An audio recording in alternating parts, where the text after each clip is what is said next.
On our book talk segment, great to welcome a woman who's written a fascinating book about something we do just about every night. Maybe not. Maybe every night we do it. It's called Dreaming, and the name of the book is called The Mindful Way to a Good Night's Sleep.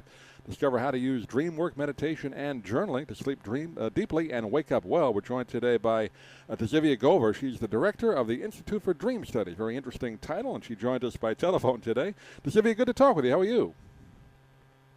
I'm doing well. Thank you for having me. Yeah, good to have a chance to chat with you for a few minutes. I had a chance to read through the book, and I guess we all do it, like you talk about in the book. I guess we do it every night. Sometimes you don't remember it, but dreaming is an important part of our lives, but probably one of the more misunderstood things that we do, right?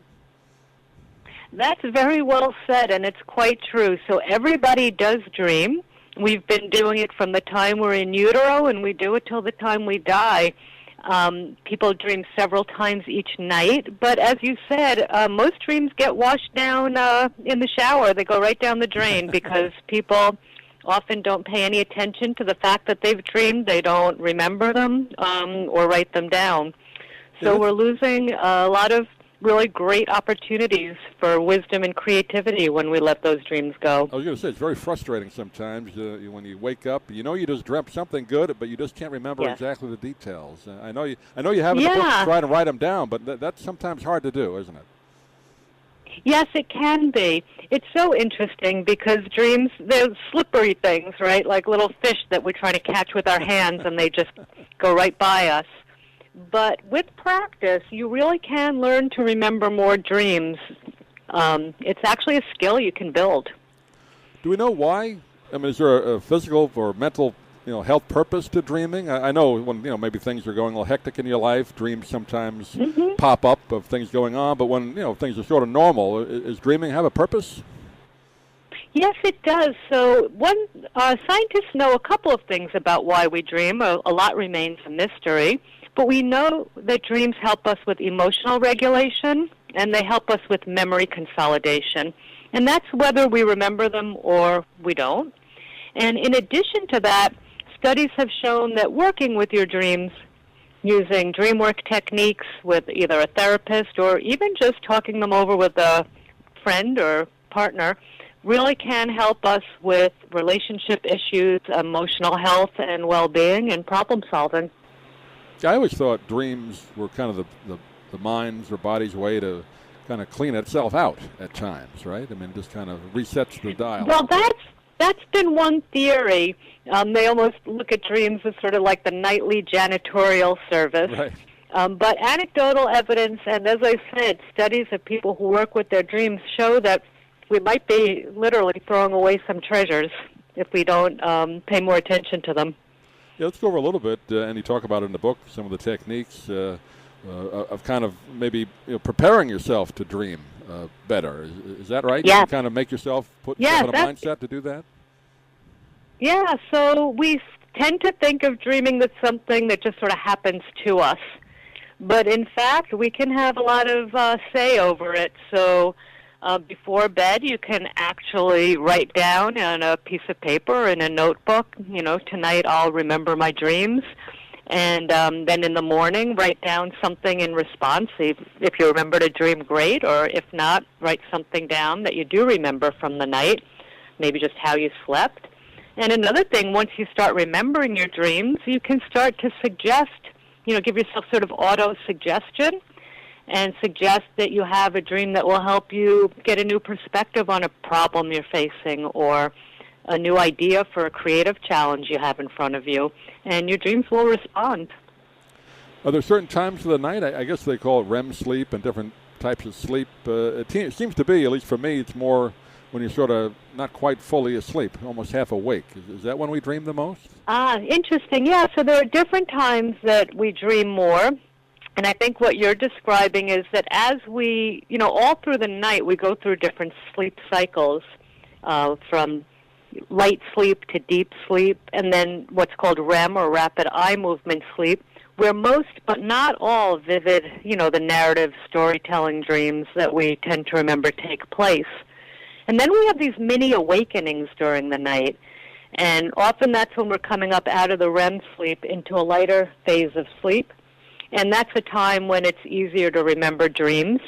Another time it's easy to remember dreams is the dreams we have just before waking in the morning. Right. And that's because all night long those REM cycles are getting longer and longer. So by the time, if we've gotten a good 7 or 8 hours of sleep, we're having a nice long REM cycle where we have those vivid narrative dreams. And they're easy to remember because they come right as we're waking up. And you talk again in the book, and it's happened to me as well. Sometimes you have a dream where you almost think you're awake and you're living that. Yes. You sort of know you're dreaming too. It's kind of that in-between state. You're not quite sure if you're if you're in it or not.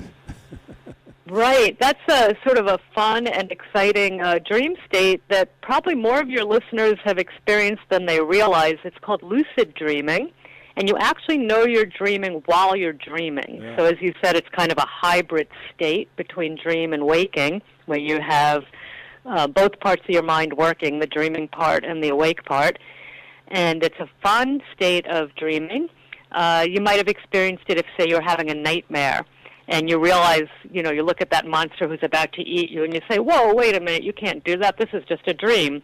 That's the beginning of lucid dreaming, and some people practice staying in that state a little longer so they can have fun experiences. You can fly or visit exotic locations, do things you can't do in waking life, like acrobatics or whatever you want to do. Right, it's a really right. fun state of dreaming.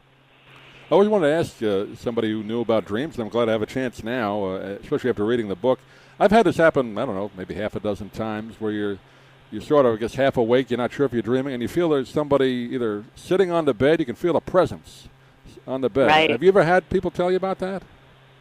Oh, absolutely. That's What is not that? unusual. Driving me nuts. And sometimes people feel like there's something sitting right on top of them. It could be they feel like there's a cat or an animal on top of them, and there's not. In my house, it would be there's actually a cat on top of me. But so they're all different dream states that people encounter, and they often get frightened because it's unusual and people don't tend to talk about them.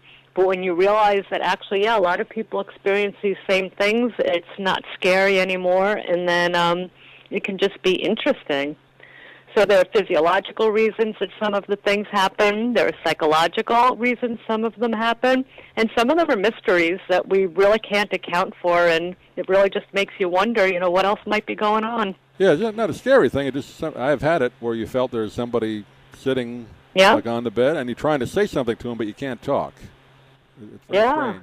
Yeah, so you might be experiencing a little bit of sleep paralysis there, too, which is when you can't make yourself move or talk, and again, people can get frightened of that. I'm glad that you don't. No, I just was interested. But again, it's a normal, natural thing that happens. Yeah, about half a dozen times, but I wondered what that was about, so it's interesting. Yeah. Well, the book is filled with, again, great information about dreaming, and you have a journal in the back of the book. People can kind of write down if they get up and remember the dreams. The Mindful Way to a Good Night's Sleep is the name of the book. And Tzivia, give out your website if you would. People get more information about it. Absolutely. So the Mindful Way to a Good Night's Sleep is available at my website, TziviaGover.com, TZIVIAGOVER, and information about my talks and classes and some fun information about dreams as well. And you can also get the book online at any of the online retailers, or best of all, at your friendly neighborhood bookstore if you have one. Great. Tzivia, pleasure talking to you. Good luck with the book. Hopefully we can do it again down the road. And if you're ever down in the Sarasota way, please look us up. But good talking to you, and we'll do it again. Well, thank you. I appreciate the opportunity to speak with you and your listeners today. I'm Stan Brock. 30 years ago, I formed Remote Area Medical to help people overseas. But then we found generations of families in America isolated by poverty from the health care they need. Together, we can take dental, vision, and medical help to 1 million adults and their kids, right here at home in the United States of America. If you'd like to order the book we're talking about, please go to DougMilesMedia.com and enter the author's name in the Amazon search box. Thank you for listening. Please come back soon for more conversations here at DougMilesMedia.com.